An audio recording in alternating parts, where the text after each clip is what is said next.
What is up, everybody? Welcome to FanFest. Welcome to the Manchester Derby match reaction, because that's exactly what it was. It was a mid-off between two teams who are not in their best form this season. And I have to say, I think I'm not, frustrated or angry. I'm just more like disappointed, maybe. Disappointed because I feel like there was a lot of opportunities that we had to score, especially in the first half. I feel like we should have at least been up 2-0 before halftime.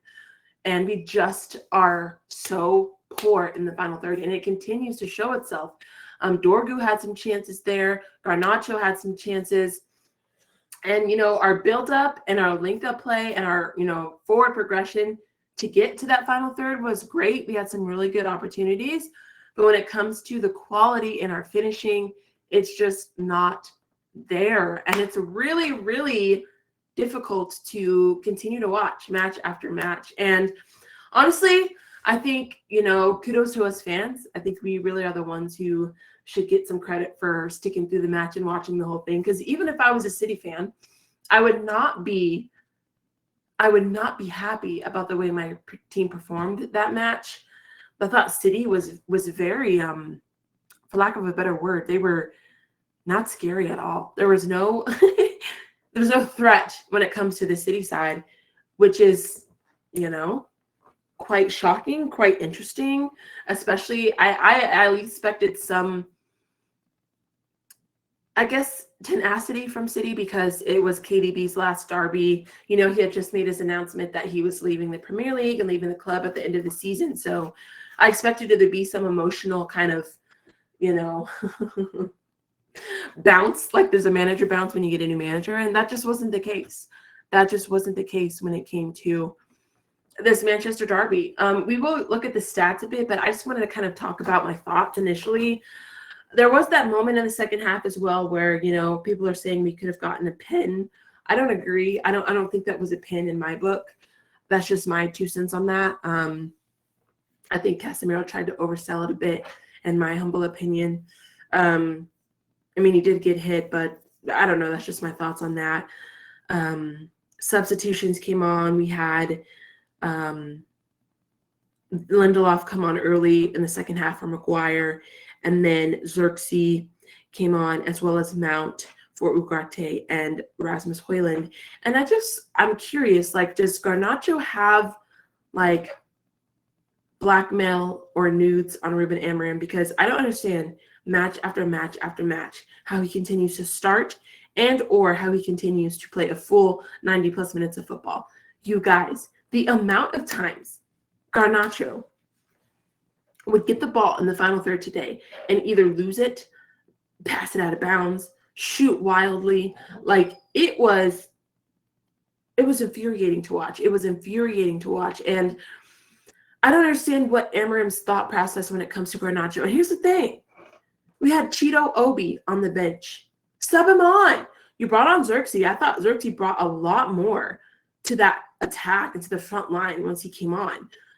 He had a shot as well. I just think he's harder to contain. He's a lot more, he has more football IQ than Højlund. He can control the ball better.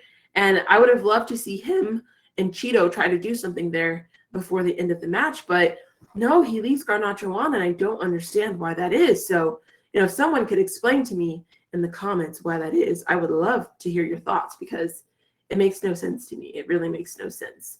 Outside of that, I thought Bruno had a decent game. I thought, he was very, what's the word I'm looking for? Composed, not as chaotic. He definitely helped us there. And it was great. Euro, outstanding.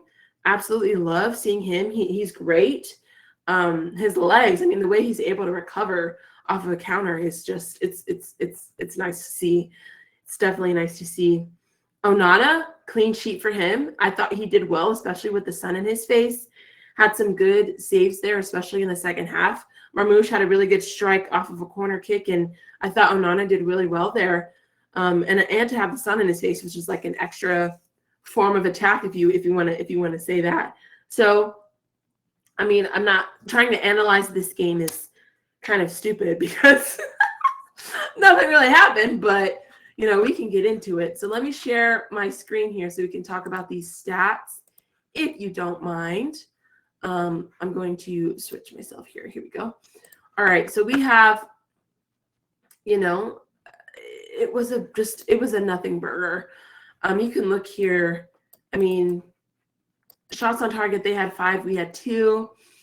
We had more shots, big chances. I mean, it was just very, very nothing, in my opinion.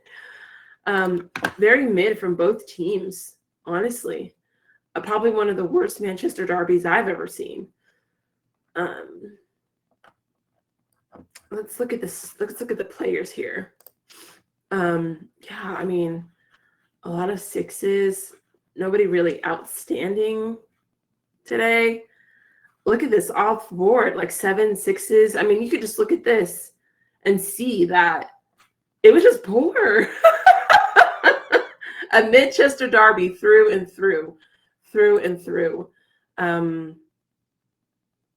Yeah, Foden had a really bad game. He got subbed off as well for Doku.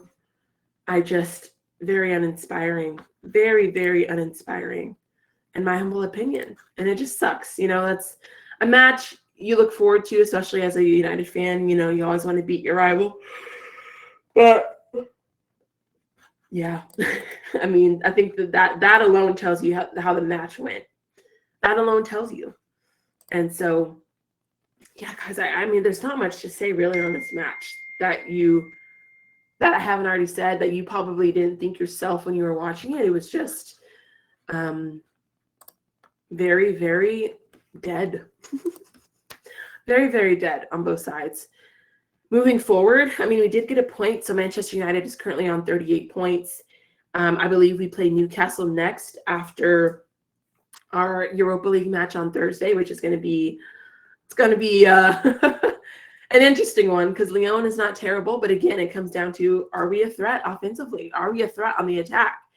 And we're not, and we know that. So hopefully we can find a way to put some goals in the net during the Europa League, because that's what we're really playing for this season anyway. And we'll see what happens, guys. But, that's going to be my thoughts on this match. And we'll see how it goes. But, yeah, thanks for joining me. If any of you are watching this replay back on YouTube, make sure you guys click the link in the description, because you will be able to sign up for FanFest. And I just think FanFest is a really great platform. You can connect with other fans of your club and the sport in general from all around the world. And not only that, you do get points for interacting. And they have some really awesome prizes. I've even won a $25 gift card already. And so it's just a great way to not only, win some cool things, win some merch, win some merch from your club, but it's just a good way to connect with fans. And I think it's a really great platform. So, click that link in the description. And if you're on TikTok, click the link in my bio to get info on that. But I'm going to go. Those are going to be my thoughts. And yeah, thanks for joining me. Thanks for tuning in on this match reaction. Hopefully we perform better for the Europa League on Thursday. And there's not much else for me to say. Manchester mid-off, 0-0. We need better players. Good night, everyone.